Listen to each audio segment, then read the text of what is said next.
कहई रही जानू जानू हे गे जानू सुने ने पहले कहई रही जानू जानू बनै छी अब कठोर दोसरा से मंगिया भराई के गे जान सुने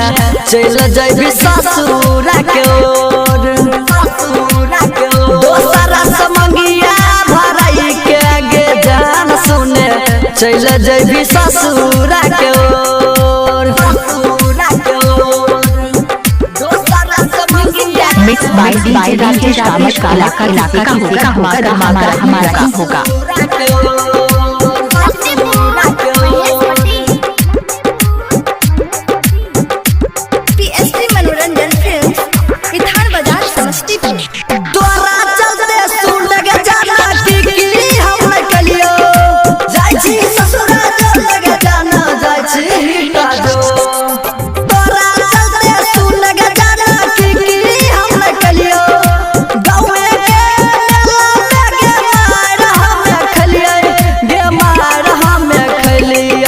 जहिया होय तो शादी तोहर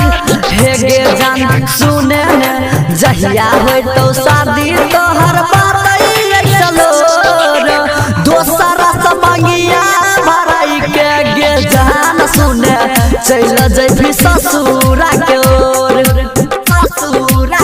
दोसरा से मंगिया भराई के गे जान सुने चल जइबी ससुर के ओर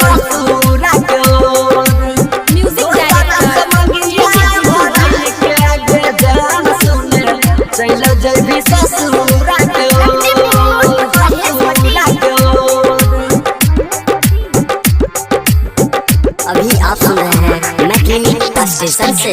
हमरा से कोन गलती भेलै दै छी प्यार में धोखा जाय छी ससुर लगे जाना जाय छी ताजो हमरा से कोन गलती भेलै दै छी प्यार में धोखा दोसर कोनो छौरा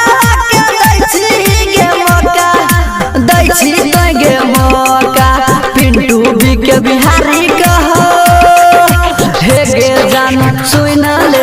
और ऐसन तोरा के जान मिला नजर दोसरा से मंगिया भराई के गे जान सुने चल जइबी ससुर के ओर।